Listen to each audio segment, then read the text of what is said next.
Assalamualaikum warahmatullahi wabarakatuh.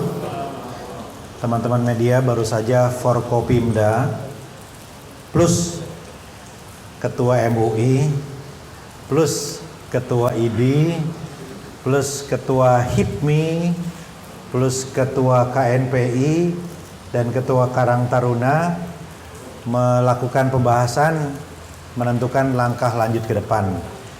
Izinkan saya menyampaikan hasil rapat tadi.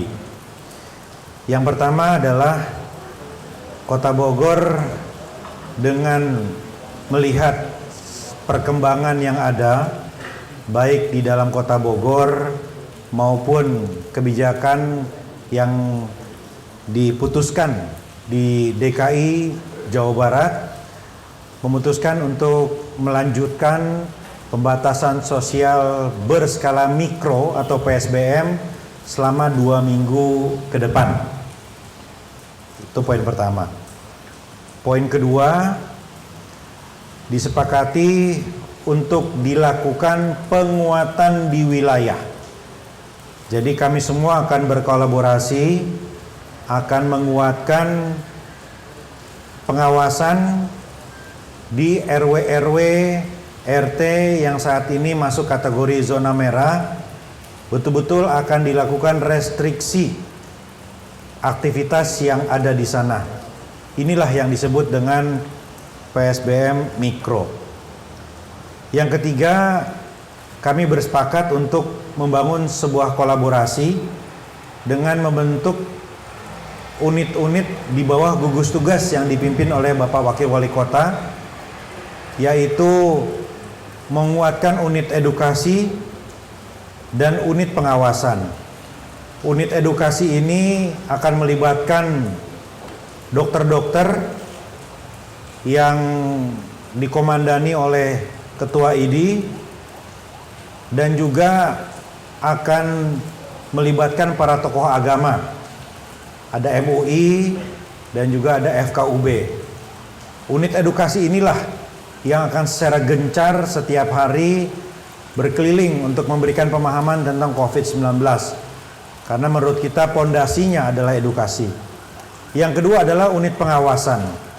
Unit pengawasan ini kami berkolaborasi melibatkan teman-teman pemuda, dalam hal ini KNPI, HIPMI, dan Karang Taruna dengan disupervisi oleh Kepolisian, TNI, dan Pol PP. Jadi mulai besok, sekali lagi mulai besok, 2 unit ini di bawah gugus tugas akan menguatkan edukasi dan pengawasan. Kita mengantisipasi lonjakan pengunjung Kota Bogor sebagai akibat atau ekses yang mungkin saja terjadi dengan adanya pembatasan jam operasional atau aktivitas di sektor wisata dan rumah makan di Jakarta. Artinya seluruh titik-titik yang berpotensi untuk terjadinya pelanggaran protokol kesehatan akan diawasi oleh tim pengawas ini yang akan berpatroli setiap hari. Unsurnya siapa?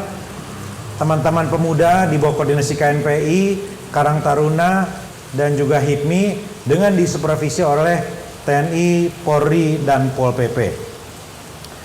Poin berikutnya adalah pembatasan aktivitas warga tetap berlaku. Jam 9 malam tidak ada aktivitas keramaian, nongkrong, berkerumun. Tetapi upaya mencari nafkah, terutama pedagang kecil, pedagang kaki lima yang tidak mengundang keramaian, itu masih bisa ditolerir. Tetapi di atas jam 9 malam tidak ada aktivitas yang mengundang kerumunan warga. Jam operasional menjadi jam 8, kita coba selaraskan juga dengan tetangga, dengan kabupaten. Ya, jadi jam operasional jam 8, tetapi dengan pengawasan yang ketat. Kami pun berkolaborasi dengan teman-teman pengusaha, teman-teman pengelola kafe, warung kopi, dan rumah makan untuk menyepakati protokol kesehatan yang ada. Kemudian kita ingatkan lagi kepada restoran ya bahwa tetap aturan PSBB berlaku adanya pembatasan pengunjung. Jadi maksimal 50% dari kapasitas. Itu harus dipahami. Dan kita akan berlakukan sanksi yang tegas. Ya, berdasarkan perwali kita, dan insya Allah nanti akan dikuatkan melalui perda yang akan dipercepat pembahasannya, perda ketertiban umum yang di dalamnya akan mengatur juga sanksi detail terkait masa pandemi ini. Jadi sekali lagi, penindakan akan lebih tegas terhadap unit usaha yang melanggar. Mulai dari ditutup hari itu juga apabila ada pelanggaran, apabila dilanggar lagi diberlakukan denda, dan apabila terus dilanggar maka akan ditutup izin usahanya. Kemudian kami juga memutuskan untuk mengantisipasi lonjakan kerumunan orang, kunjungan orang, jalur pedestrian SSA untuk sementara tidak boleh digunakan untuk beraktivitas apapun, olahraga, lari, jogging, goes, apapun, kecuali hanya sekedar untuk menunggu kendaraan atau akses publik. Ya, karena ini salah satu titik rawan.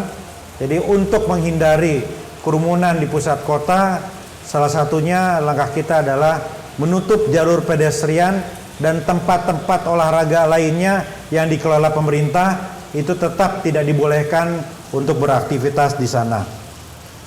Yang terakhir, kami meminta kepada seluruh unit usaha, termasuk mal, termasuk restoran dan lain-lain, masing-masing untuk membentuk Satgas Covid tersendiri yang akan berkoordinasi dengan gugus tugas yang dipimpin oleh Wakil Wali Kota.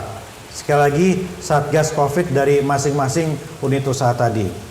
Saya kira itu, dan insya Allah mulai besok unit edukasi dan unit pengawasan mulai akan turun.